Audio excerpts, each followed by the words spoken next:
Hello student, welcome you all to a free learning platform Let's Study India. Myself Subhashi और हम पढ़ने जा रहे हैं हमारे क्लास 10th का बहुत एक इम्पॉर्टेंट चैप्टर जो है हाउ डू ऑर्गेनिज्म रिप्रोड्यूस. ठीक है, ये जो चैप्टर है बेसिकली हमारा बहुत सारे आप एसेक्सुअल रिप्रोडक्शन सेक्सुअल रिप्रोडक्शन के बीच का डिफरेंस याद करना है, मोड ऑफ एसेक्सुअल रिप्रोडक्शन याद करना है, सारे एग्जाम्पल के साथ याद रखने हैं. ठीक है, और स्पर्म का पाथवे याद रखना है, male reproductive part female reproductive part के बारे में जानना है, साथ ही क्या वेरिएशन है, ये किन के बेसिस पे एक से दूसरे जनरेशन में ट्रेवल कर रहे हैं हमारे जीन्स, ये सारी चीज़ें हम देखेंगे इसी चैप्टर में. तो स्टार्ट करते हैं. हमारा जो पहला टॉपिक है रिप्रोडक्शन. रिप्रोडक्शन का मतलब क्या है? किसी भी चीज़ के आगे अगर री लगा है, री का मतलब वो चीज़ वापस से हो रही है. ठीक है, रिपीटेड वे में हो रही है. प्रोडक्शन यानी कोई चीज़ प्रोड्यूस हो रही है. तो रिप्रोड्यूस का मतलब क्या है? किसी चीज़ का फिर से प्रोडक्शन. तो reproduction is the process by which living organism reproduce new individual of the same species. ठीक है, रिप्रोडक्शन एक वो प्रोसेस है जिससे कोई भी लिविंग ऑर्गेनिज्म उन्हीं के जैसे एक सेम स्पीसीज को वापस से प्रोड्यूस कर सके. नेक्स्ट पॉइंट है necessary for survival and increase the population of the species. अगर रिप्रोडक्शन होगा तभी कहीं ना कहीं पॉपुलेशन बढ़ेगा, नहीं तो एक्सटिंक्शन के वैसे ही बहुत सारे ऐसे ऑर्गेनिज्म हैं जो एक्सटिंक्ट हो चुके हैं या एक्सटिंक्शन के बहुत ज़्यादा करीब हैं. क्यों? क्योंकि उनकी प्रोजेनी जो है वो बढ़ ही नहीं रही है, उनके नंबर्स तो बढ़ ही नहीं रहे हैं. तो कहीं ना कहीं रिप्रोडक्शन की वजह से किसी भी पॉपुलेशन की ग्रोथ के लिए जिम्मेदार होते हैं. नेक्स्ट, सर्वाइवल के लिए. ठीक है, अगर रिप्रोडक्शन जो पढ़ रहे हो आप चैप्टर अभी आगे पढ़ोगे एसेक्सुअल मैनर में और सेक्सुअल मैनर में, दोनों के बेसिस पे रिप्रोडक्शन कैसे हो रहा है, तो सर्वाइवल के लिए भी ये बहुत ही एक इम्पॉर्टेंट प्रोसेस है. नेक्स्ट है हमारा how do organism produce exact copies of themselves. अगर समझ लो ह्यूमन का केस है, तो ह्यूमन के सारे जितने भी ऑर्गेनिज्म हैं उन सबके पास 2 आँख होंगी, 1 नाक होंगे, 2 कान होंगे. ऐसा तो है नहीं कि 4 आँख होंगी. तो ये कैसे पॉसिबल है कि एक ही ऑर्गेनिज्म के मतलब जो भी ऑर्गेनिज्म हैं उनके एग्जैक्ट कॉपीज हम थोड़े मोड़े जो वेरिएशन आ रहे हैं, शकल सबकी एक जैसी नहीं है, बॉडी के जो कलर हैं वो एक जैसे नहीं है, वो थोड़े मोड़े जो है वो वेरिएशन है, लेकिन जो इनका फिजियोलॉजिकल जो बिहेवियर है, सामने का अपीयरेंस है, वो लगभग सबका क्या है, सेम. तो ऐसा क्या है जो एक से दूसरे जनरेशन में आप देख रहे हो लेकिन वो चेंज नहीं हो रहा है, वही हम पढ़ेंगे. तो डीएनए यानी डीएनए का full form deoxy ribo nucleic acid और आरएनए का फुल फॉर्म क्या है, ribo oxy nucleic acid. The DNA molecule in the chromosome in the nucleus is responsible for the transfer of characters from parents to the offspring. अब मान लो ये आपका cell है, cell के बीच में क्या होता है, न्यूक्लियस, और इसी न्यूक्लियस में क्या प्रेजेंट है, हमारे क्रोमोसोम, और उन्हीं क्रोमोसोम पे क्या बैठा हुआ है, डीएनए. ठीक, तो न्यूक्लियस के अंदर जो क्रोमोसोम है, क्रोमोसोम के पास क्या है, डीएनए. तो ये जो डीएनए है यही जिम्मेदार है किसके लिए, एक से दूसरे जनरेशन में चीज़ों को पास आउट करने के लिए. ठीक, पेरेंट्स से ऑफस्प्रिंग में चीज़ों को पहुंचाने के लिए कौन जिम्मेदार है, DNA. The DNA is the cell of nucleus is the information source of making protein. ठीक है, डीएनए आप अगर हायर क्लासेस में जब जाओगे 11th-12th में, तो वहाँ बेसिकली 12th में आप पढ़ोगे कि डीएनए ही क्या होगा, बाद में अपने हिसाब के प्रोटीन के लिए रिस्पॉन्सिबल होगा. जैसे आपने पढ़ा है क्लास 9th में, माइटोकॉन्ड्रिया प्लास्टिड के पास उनका खुद का प्रोटीन डीएनए होता है, तो वो अपने प्रोटीन खुद से ही किसी के ऊपर निर्भर नहीं होते, डिपेंड नहीं होते. क्यों? क्योंकि उनके पास उनका खुद का डीएनए है, तो वो अपने सारे प्रोटीन उस डीएनए के हेल्प से बना सकते हैं. तो डीएनए कहीं ना कहीं प्रोटीन को फॉर्म करता है, लेकिन डायरेक्ट मैनर में नहीं, इनडायरेक्ट. आप पढ़ोगे कि डीएनए पहले आरएनए के फॉर्म में चेंज होता है और देन प्रोटीन को कोड करता है. तो ये डायरेक्ट प्रोसेस नहीं है, इनडायरेक्ट प्रोसेस है, लेकिन उसके लिए डीएनए का होना ज़रूरी है. ठीक है, the DNA copies will be similar but not identical to each other. यानी क्या कह रहा है, डीएनए की जो भी कॉपीज बनेंगी वो एक दूसरे के सिमिलर ज़रूर होंगी, लेकिन एकदम एग्जैक्ट आइडेंटिकल नहीं होंगी. मतलब आप खुद ही सोचो, आपके मम्मी पापा और आप में बहुत सारी ऐसी एक्टिविटीज़ होंगी जो मिल रही होंगी, बहुत सारी ऐसी क्वालिटीज़ होंगी जो मिल रही होंगी, लेकिन क्या एग्जैक्ट आप उनके आइडेंटिकल हो, जैसे वो दिख रहे हैं वैसे आप दिख रहे हो, नहीं. फेस समहाउ मिल रहा है, थोड़ा मोड़ा सा मिल रहा है, ठीक है, लेकिन क्या आप कह सकते हो कि बिल्कुल आइडेंटिकल हो आप उनके? नहीं। तो इस चेंजेस में क्या है, कहीं ना कहीं वेरिएशन क्रिएट हो रहा है। Hence, the new individual have some variation from their parents.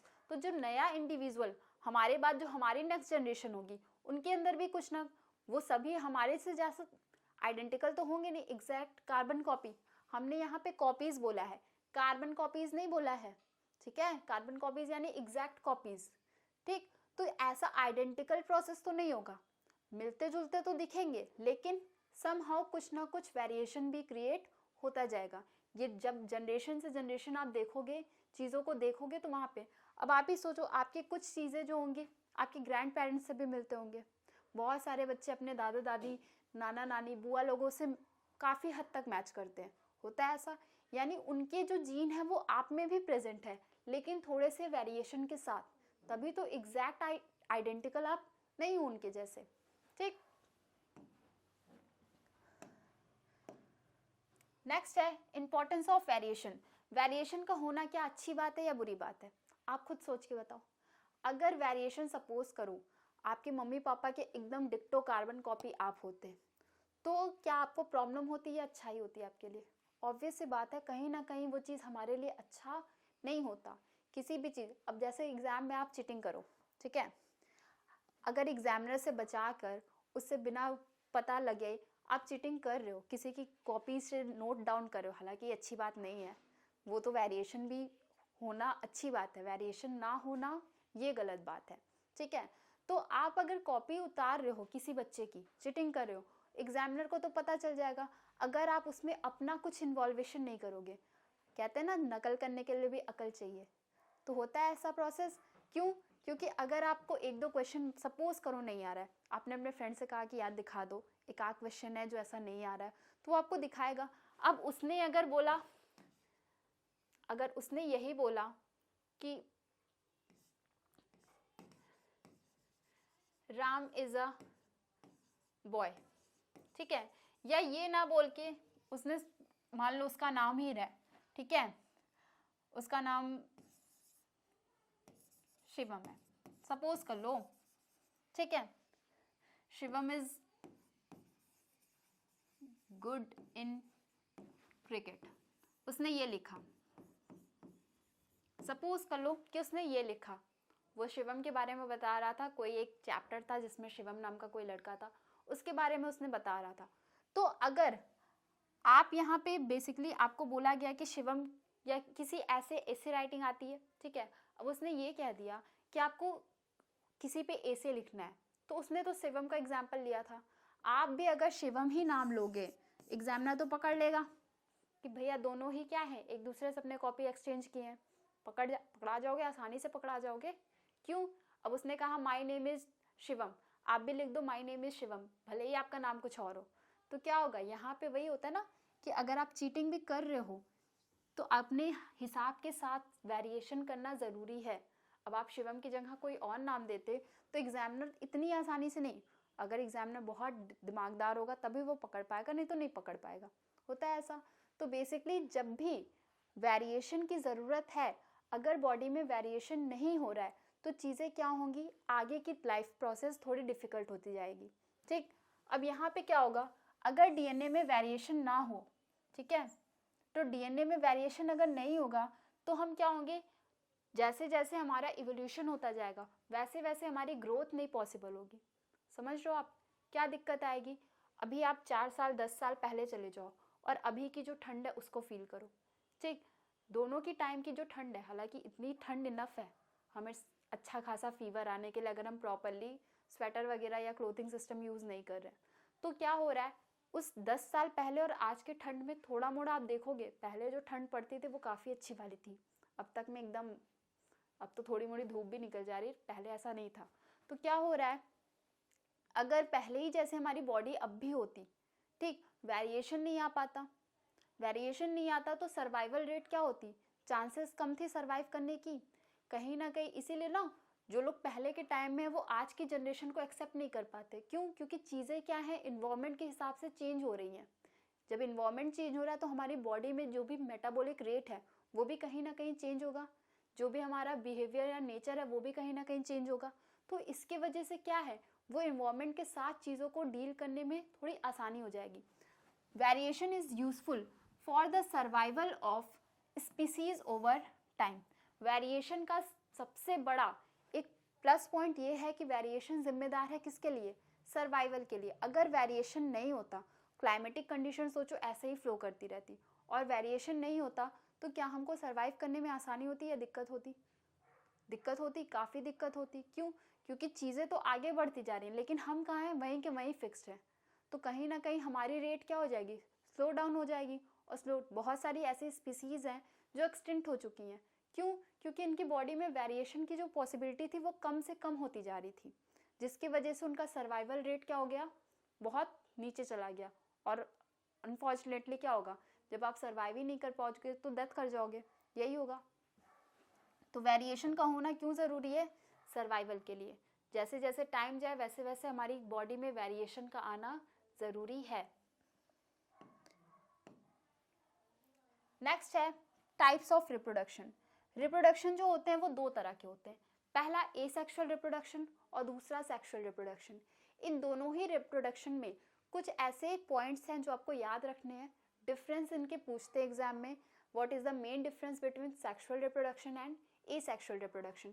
Sexual reproduction और एसेक्सुअल रिप्रोडक्शन में पहले हम बात करेंगे एसेक्सुअल वाले की। एसेक्सुअल में सिंगल इंडिविजुअल इन्वॉल्व होते हैं, give rise to new individual. एक ही पेरेंट इन्वॉल्व होगा और उसी से नया इंडिविजुअल भी बनेगा। अब आप सोचो, जब कोई एक ही बंदा जिम्मेदार है, उसी ने डिवाइड किया, उसी ने नए जनरेशन में आ गया, ठीक है, नया इंडिविजुअल क्रिएट कर दिया, तो क्या वहाँ पे वेरिएशन हो रहा है? अब आप सोचो, आप एक रूम से बिना घर से बाहर निकले एक रूम से दूसरे रूम में चले गए, तो क्या आपको टेम्परेचर की फीलिंग आएगी, प्रेशर कितना है बाहर, एयर फ्लो कितना हो रहा है, आपको उसको फील करने में दिक्कत होगी?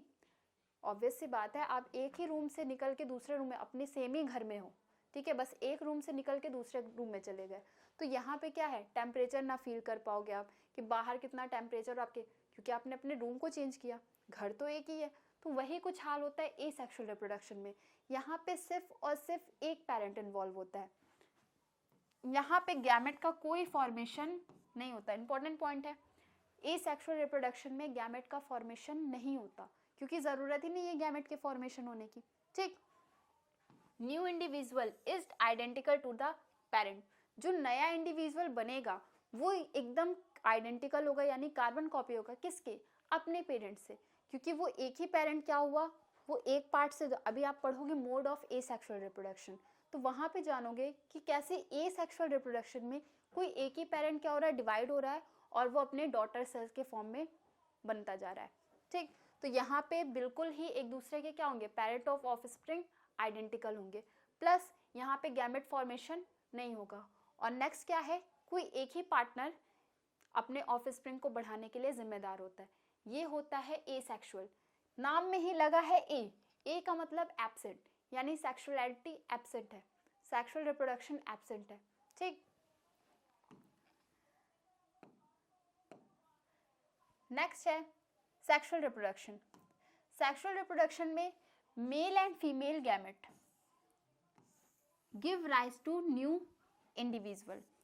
अब यहाँ पे क्या होगा, यहाँ पे पहले वाले में एसेक्सुअल में कोई एक पार्टनर चाहिए था, यहाँ पे मेल और फीमेल दोनों की ही ज़रूरत है, दोनों के ही गैमेट्स अगर बनेंगे तभी आगे की प्रोसेस स्टार्ट होगी, नहीं तो नहीं होगी, ठीक। Male and female gametes give rise to the new individual. अब यहाँ पे गैमेट्स का नाम है, यानी यहाँ पे गैमेट्स का फॉर्मेशन भी होगा, जबकि एसेक्सुअल रिप्रोडक्शन में गैमेट का कोई फॉर्मेशन नहीं हो रहा था, क्योंकि वहाँ पे काम ही नहीं था। गैमेट किसी एक के बनने से तो होगा नहीं, दोनों का जब तक फ्यूजन नहीं होगा, फर्टिलाइजेशन नहीं होगा, तो वहाँ पे तो सिंगल पेरेंट इन्वॉल्व था, वैसे भी गैमेट की ज़रूरत नहीं थी, ठीक। New individual is genetically similar but not identical to parents. जो नया इंडिविजुअल बनेगा वो अपने पेरेंट्स से सिमिलर होगा लेकिन आइडेंटिकल नहीं होगा, यानी यहाँ पे वेरिएशन होगा, ठीक है, वेरिएशन अकर, ठीक है। सिमिलर तो होगा। अब हमारी बॉडी में एसेक्सुअल रिप्रोडक्शन हो रहा है या सेक्सुअल रिप्रोडक्शन हो रहा है, ऑब्वियस सी बात है सेक्सुअल रिप्रोडक्शन हो रहा है। मेल गैमेट अलग बन रहे हैं, फीमेल गैमेट अलग बन रहे हैं। अब वो दोनों फर्टिलाइजेशन की प्रोसेस जब होगी, रिप्रोडक्शन की प्रोसेस आगे बढ़ेगी, तो क्या होगा, सेम तो बनेंगे, ठीक है। हमारे मम्मी पापा के पास भी 2 आँख, 1 नाक, 2 कान है, हमारे पास भी है, हम भी सिमिलर है उन्हीं के, लेकिन क्या शक्ल भी मिल रही है, कलर भी मिल रहा है, हाइट भी मिल रही है, पॉसिबल है ऐसा? नहीं, यानी कहीं ना कहीं कुछ चीज़ें क्या हो रही हैं, वेरी कर रही हैं। तो ये किसकी खासियत है वेरिएशन होना? सेक्सुअल रिप्रोडक्शन की। एसेक्सुअल रिप्रोडक्शन में वेरिएशन नहीं होता, ठीक है।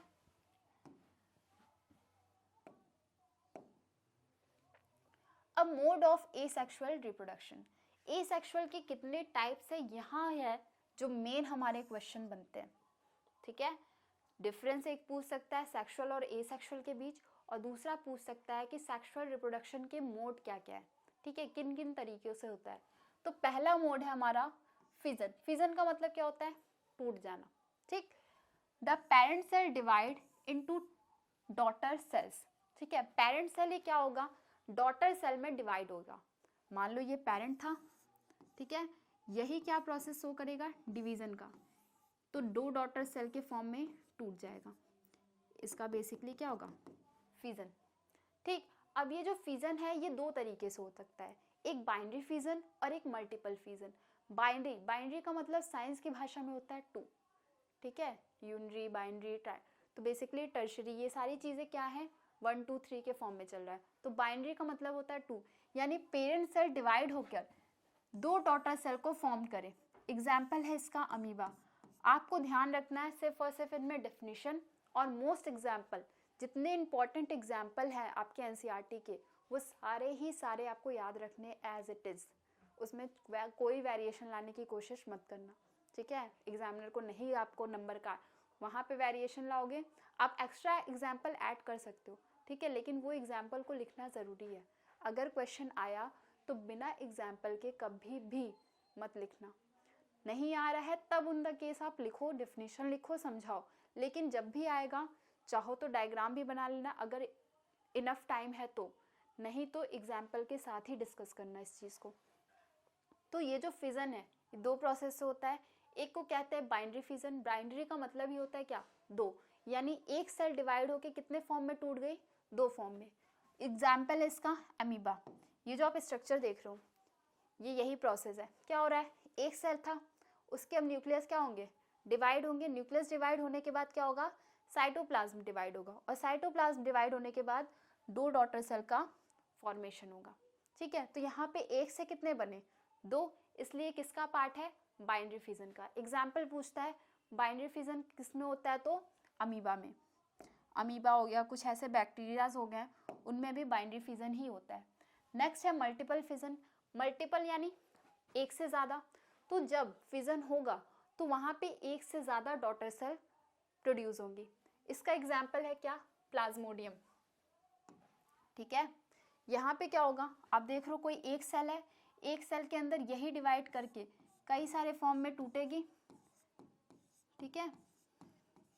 तो एक से ज़्यादा बन रहे हैं। अब एक से ज़्यादा, ये अभी एक ही सेल के अंदर है, ये सेल बस्ट करेगा तो सारे क्या आएंगे, मीरोजाइट के फॉर्म में बाहर रिलीज हो जाएंगे। तो एक से कई सारे स्ट्रक्चर बने, इसलिए क्या है, मल्टीपल फिजन का पार्ट है। एग्जाम्पल इसका क्या है, प्लाज्मोडियम। नेक्स्ट है फ्रेगमेंटेशन। फ्रेगमेंट का मतलब बीच बीच में से टूट जाना, ठीक। The mature organism break down into small pieces and each pieces develop into new individual. Example है इसका स्पायरोगायरा। ये क्या है, बेसिकली एक ब्रांच लाइक स्ट्रक्चर आपको दिख रहा है। अब ये हर पार्ट पे क्या करेगा, डिवाइड करेगा, टूट जाएगा, ठीक है। फ्रेगमेंट के फॉर्म में यानी पीसेस के फॉर्म में क्या हो गया, टूट गया। तो ये जैसे ही गिरेगा वैसे ही एक नया सेल क्या होगा, एक नया इंडिविजुअल क्रिएट हो जाएगा। बस कंडीशन क्या होनी चाहिए, फेवरेबल कंडीशन इनको मिलने की देर है, ठीक। तो यहाँ पे क्या होगा, एक पूरा स्ट्रक्चर अगर वो फ्रेगमेंट के फॉर्म में टूटा, जैसे ही गिरेगा वहां से एक नया स्ट्रक्चर ग्रो कर जाएगा। ये प्रोसेस होती है फ्रेगमेंटेशन की। एग्जाम्पल इसका क्या है, स्पायरोगायरा।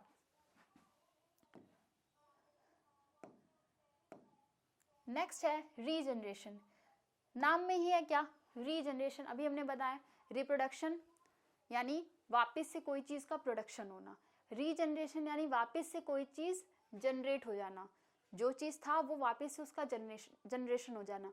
तो यहाँ पे रीजनरेशन में क्या हो रहा है, if somehow organism broken up or cut into more than one pieces, each piece grows into a complete organism. Example है प्लेनेरिया एंड हाइड्रा। यहाँ पे क्या होता है कि जो हमारे ऑर्गेनिज्म है अगर किसी वजह से उनकी बॉडी में कट हो गया, अब यहाँ पे एक कन्फ्यूज़न भी आती है, बच्चे अक्सर करके एक गलती लिख के आते हैं, क्या रीजनरेशन में आप लिख के आते हो लिजार्ड को, छिपकली को, ठीक है, छिपकली में रीजनरेशन आप बेशक कहोगे कि वो टेल उनकी कट जाती है तो एक नई टेल आ जाती है, तो वो पूरा यहाँ पे क्या हो रहा है रीजनरेशन में वो सिर्फ एक पार्ट रीजनरेट हो रहा है, ठीक है, उस टेल से कोई नई छिपकली नहीं बन के आने वाली है। समझ रहे हो आप, रीजनरेशन का मतलब क्या है, वापस से प्रोडक्शन होना, किन का, जनरेशन होना, किन का, उन्हीं इंडिविजुअल का। प्लेनेरिया का केस आप देख लो, प्लेनेरिया यहाँ पे क्या है, 2 पार्ट में टूटी, तो ये दोनों पार्ट एक नए प्लेनेरिया को जन्म देंगे, ठीक है। यहाँ पे देख लो आप, किसी में गैमेट की जरूरत नहीं है, सब एक दूसरे के क्या है, एक ही पेरेंट की जरूरत पड़ रही है। तो यहाँ पे ये जो प्लेनेरिया है ये टूटा, टूटने के बाद 2 प्लेनेरिया के फॉर्म में आ गया, ठीक है। या हाइड्रा का केस ले लो, वो डिवाइड किया, 2 हाइड्रा बना।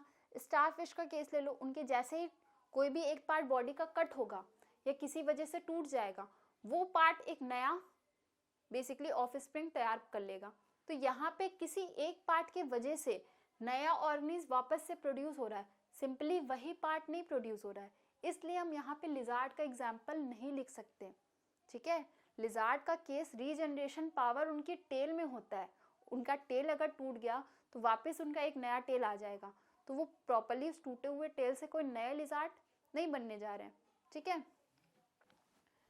इफ somehow ऑर्गेनिज्म ब्रोकन, तो बेसिकली क्या हो रहा है, किसी वजह से अगर कोई ऑर्गेनिज्म टूट गया या उसकी बॉडी में कट लग गया, अलग हो गया वो पार्ट उसकी बॉडी से, तो जो अलग हुआ वाला पार्ट है वही एक नया ऑर्गेनिज्म प्रोड्यूस होके बन जाएगा। एग्जाम्पल इसका क्या है, प्लेनेरिया और हाइड्रा, ठीक है।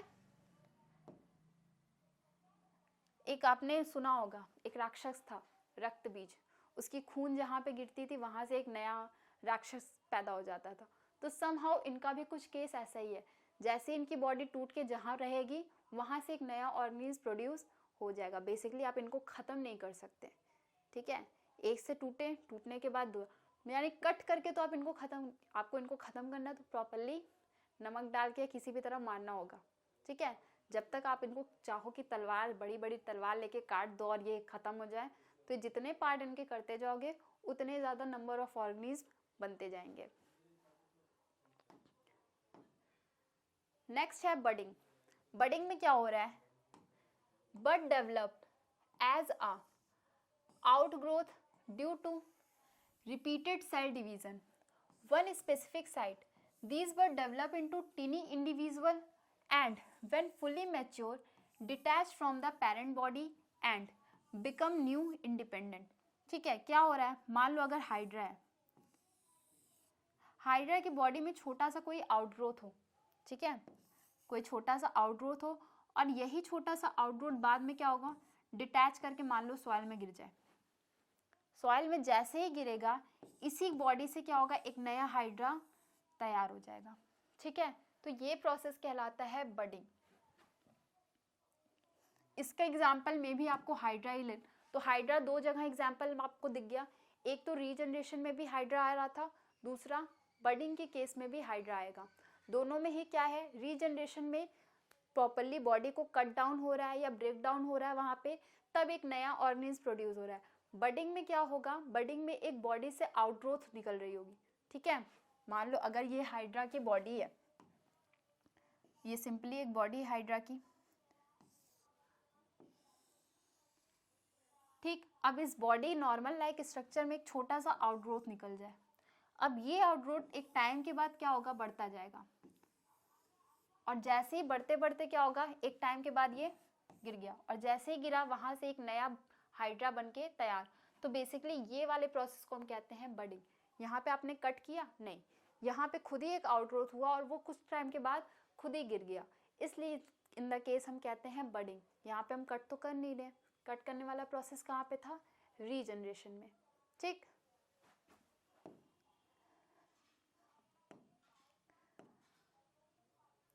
एग्जाम्पल देख लो आप बडिंग का, ये पेरेंट बॉडी था, पेरेंट बॉडी में क्या हुआ, एक आउटग्रोथ आया, ठीक है, आउटग्रोथ ही क्या हुआ, टाइम के साथ बर्ड के फॉर्म में ग्रो करता रहेगा और एक टाइम के बाद बॉडी से डिटैच होके गिर जाएगा, ठीक।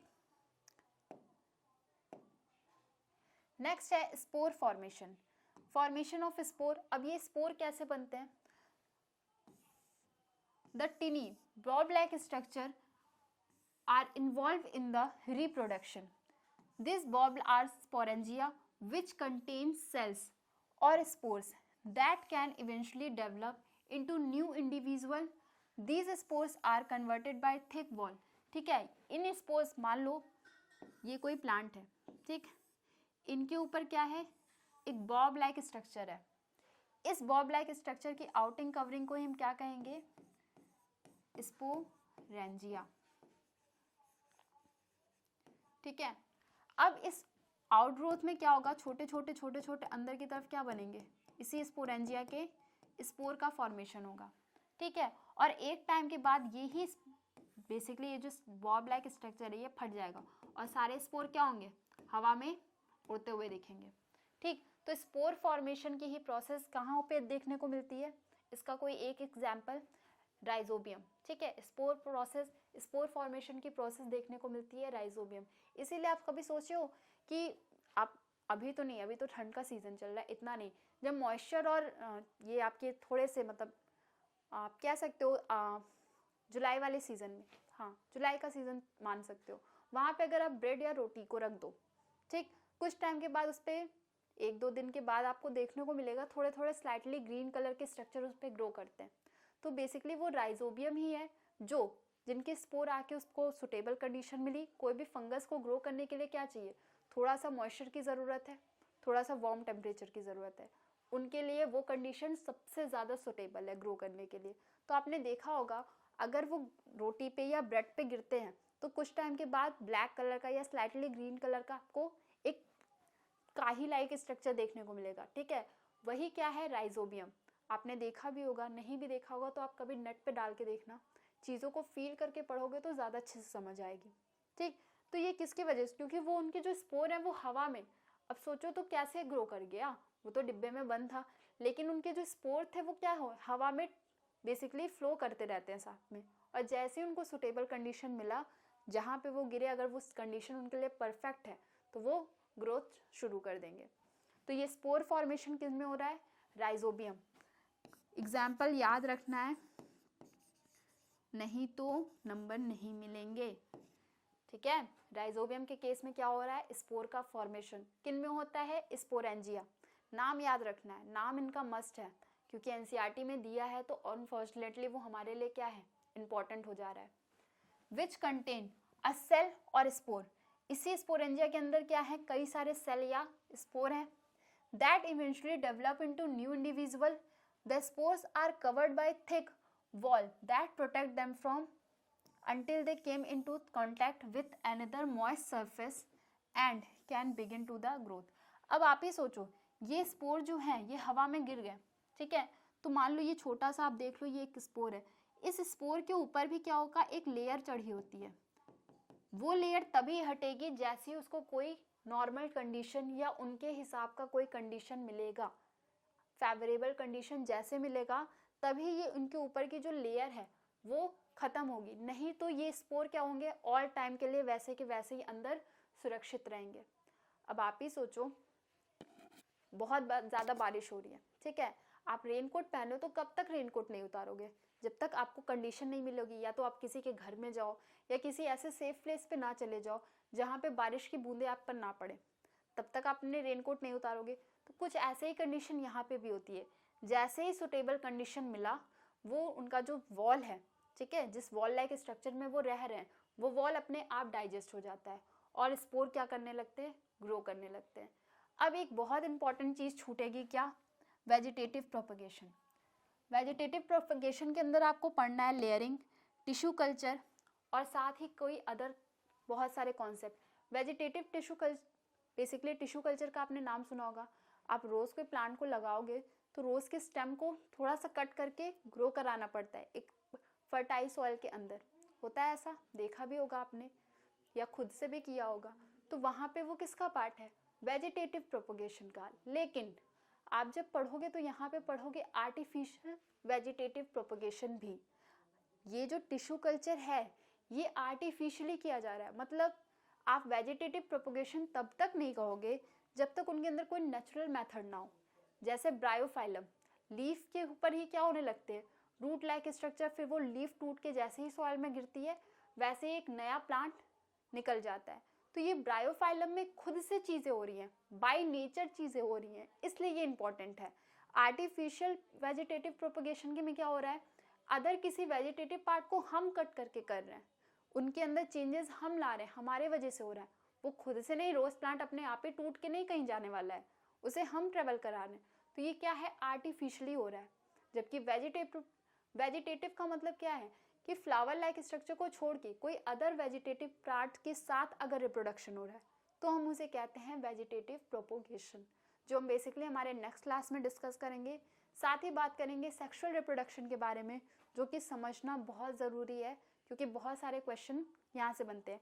आज की क्लास में आपको सिर्फ और सिर्फ याद रखना है क्या, मोड ऑफ एसेक्सुअल रिप्रोडक्शन के एग्जाम्पल और प्लस उनकी डेफिनेशन, ठीक है। और क्या याद रखना है, सेक्सुअल और एसेक्सुअल बीच के डिफरेंस को, क्या हो रहा था, गैमेट फॉर्मेशन किसका पार्ट है, वेरिएशन किसका पार्ट है, गैमेट का इन्वॉल्वेशन किस में हो रहा है। तो ये सारी चीज़ें आपको याद रखनी है डिफरेंस के साथ। मिलते हैं नेक्स्ट क्लास में बहुत सारे नए नए टॉपिक के साथ, तब तक के लिए थैंक यू।